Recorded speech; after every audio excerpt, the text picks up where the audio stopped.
welcome to my channel Study with Science. In this video, we will be learning about the clinical manifestations of hypertension and the complications of hypertension and the main classification of the antihypertensives as well. So, while we come up with the clinical manifestations of the hypertension, means the signs and symptoms of the hypertension, hypertension doesn't signify with any kind of signs and symptoms. Like, we cannot specify a patient, we cannot diagnose a patient with the physical signs and symptoms of the patient that he is hypertensive. But more commonly, the hypertension may come up with the symptoms like headache, nosebleed, and fatigue, or confusions or blurred vision of the person. So these are some signs and symptoms of the patient, mostly headache. But we cannot specify that headache is the main cause of, this symptom is the main cause of hypertension. Maybe any kind of underlying diseases may also cause these symptoms.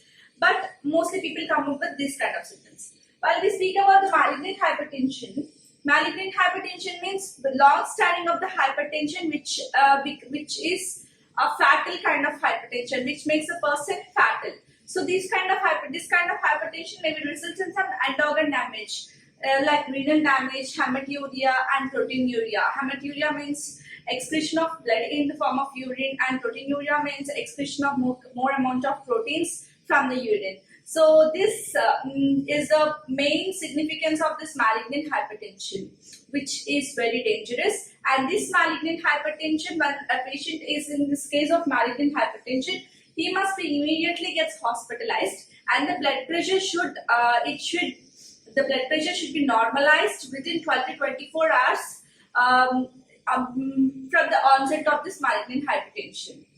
And when we speak about the complications of the hypertension, see, to explain this complication, I'd rather say an example that take a tap and you imagine a pipe and fix the pipe into the tap and close the one and other end of the pipe with the hand. One end of the pipe will be fixing onto the tap, and the other end of the pipe will be covered with your hand. Here, increase the volume of the water. So that more amount of water comes into the pipe. That means more volume of the water gets increased, means the pressure in the water gets increased. So here, your hand is end organ, the tap is heart, and the pipe is artery. Okay. So what happens here is, three things may happen. One thing is your heart gets hurt.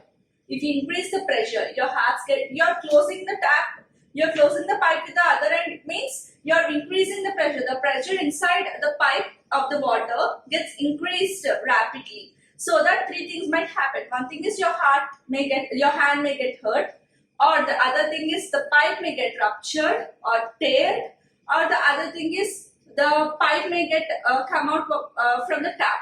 Means the tap may get bursted.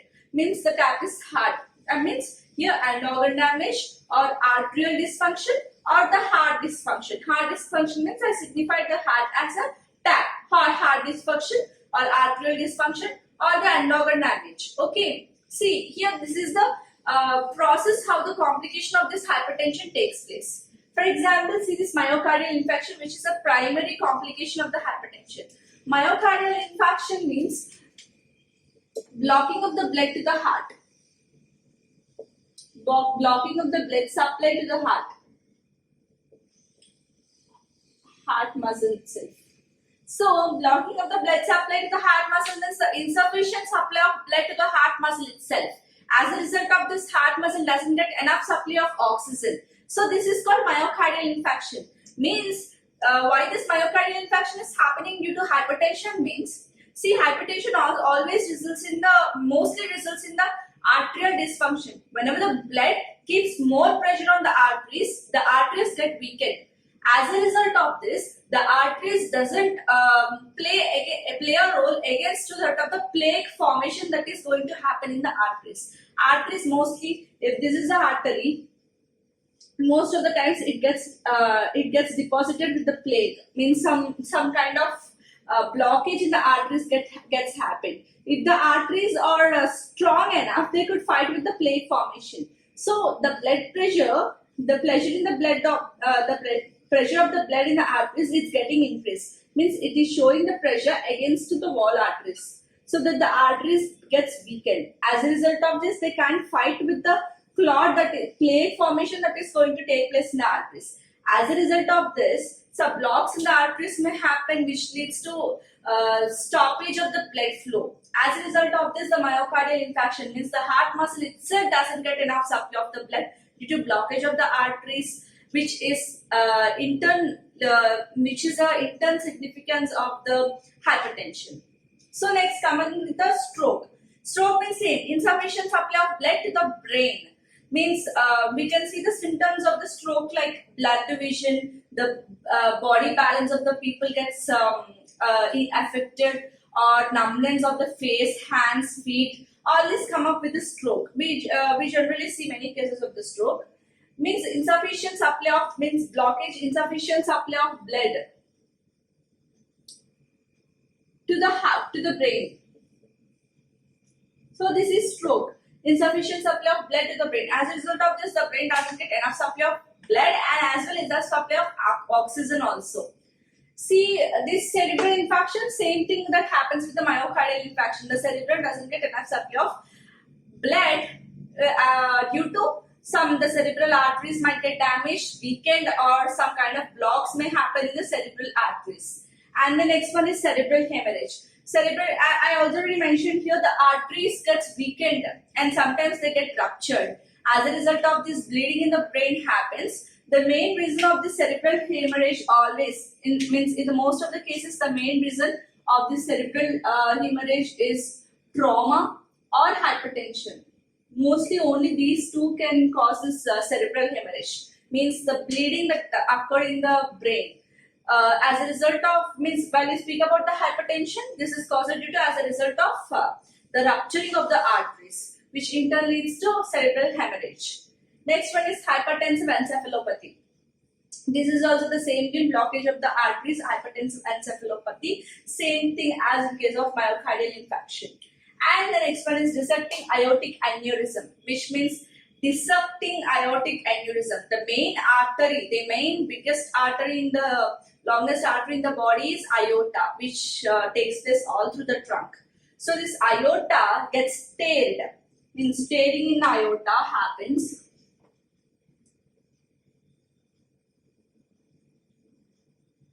Because of what this is happening?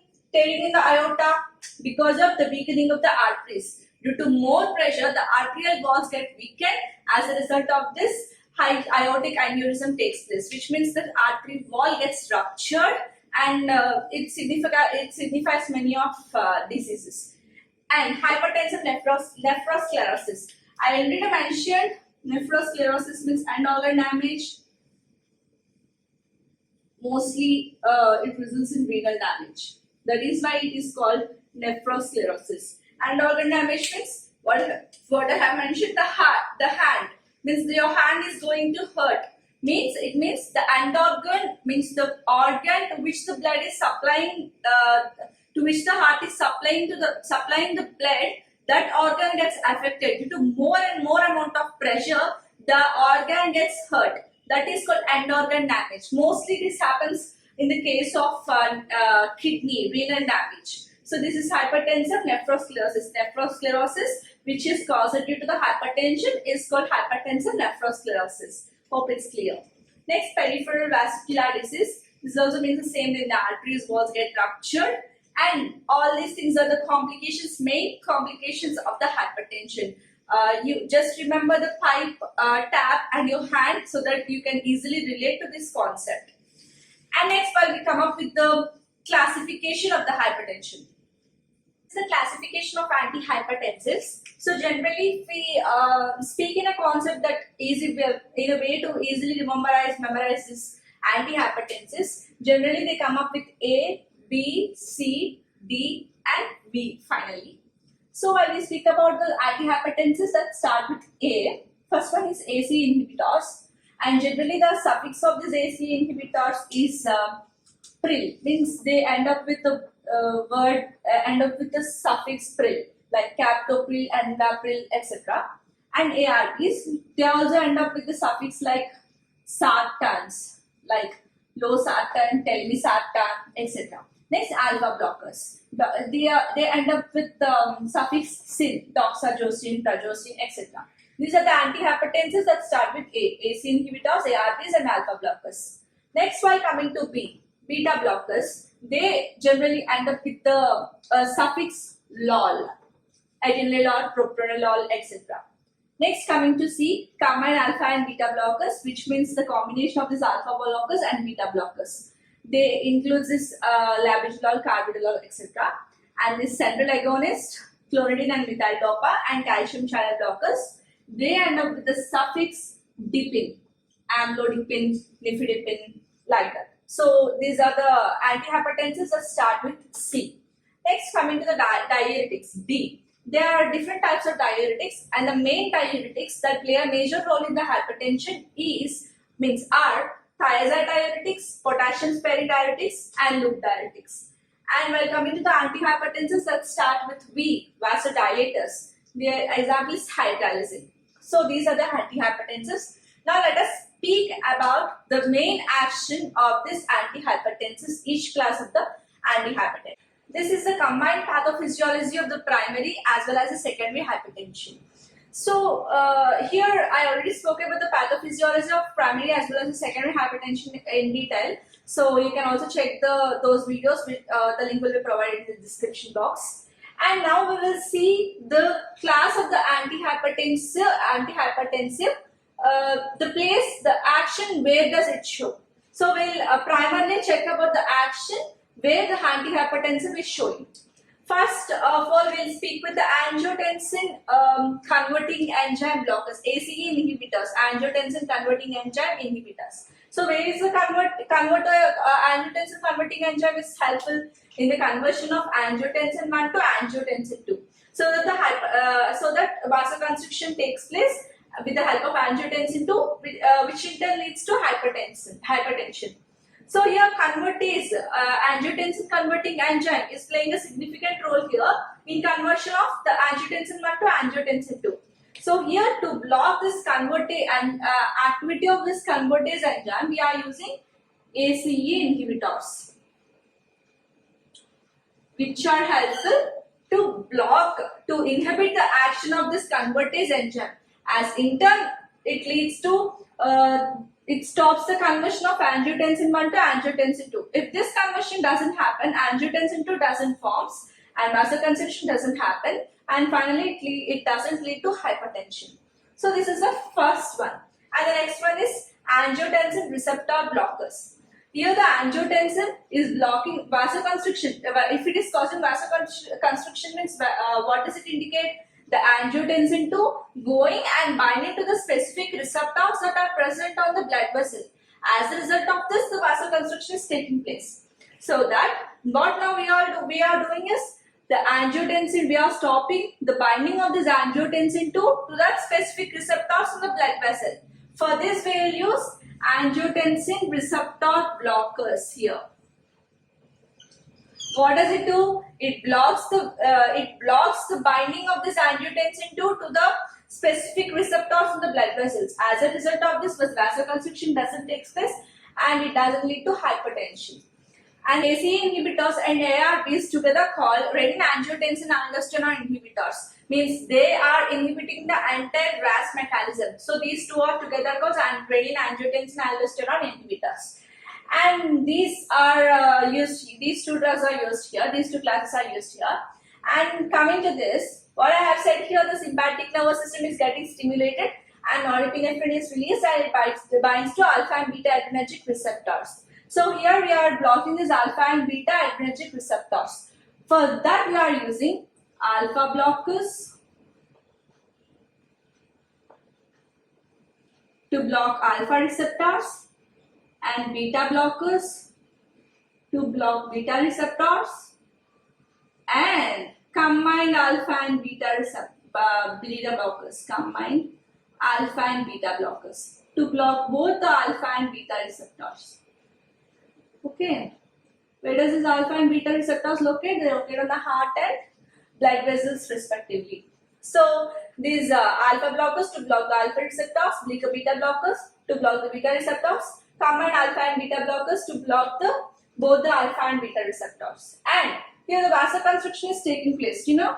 So at these times we'll use vasodilators to dilate the blood vessels. Vasoconstriction means the space of the arteries gets decreased, and vasodilation means they get dilated. So we are using vasodilators here, and this is another class. And next here, calcium is another physiology here taking place is calcium that gets bind to the calcium receptors that are present in the walls of the heart and blood vessels, and which in turn leads to vasoconstriction. This is also another physiology. So here we are blocking calcium channels, calcium channel blockers.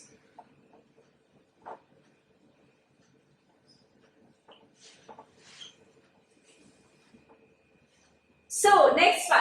Here this is the, I told that the renal dysfunction which is caused due to age or some other factors. As a result of this renal dysfunction, the sodium and water retention is happening. Means the sodium and water is is getting absorbed on the nephrotic tissue. So that here we use diuretics, which decreases the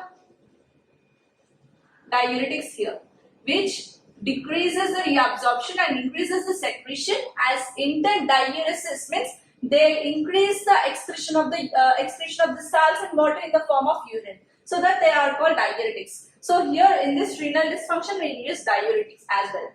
So next here, this the primary reason for this is the central sympathetic nervous system is getting activated. To block the activity of the sympathetic nervous system, here we are using central agonists. So we'll discuss the pharmacology of each and every class in detail in the next upcoming videos.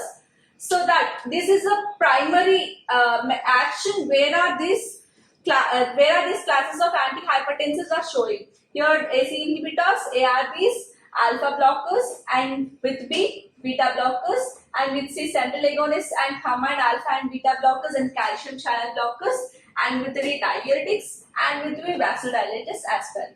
So if you find this video useful to you, please like and share with your friends, and if you have any queries, ask any questions or answer any questions, please comment below, and please don't forget to subscribe to my channel.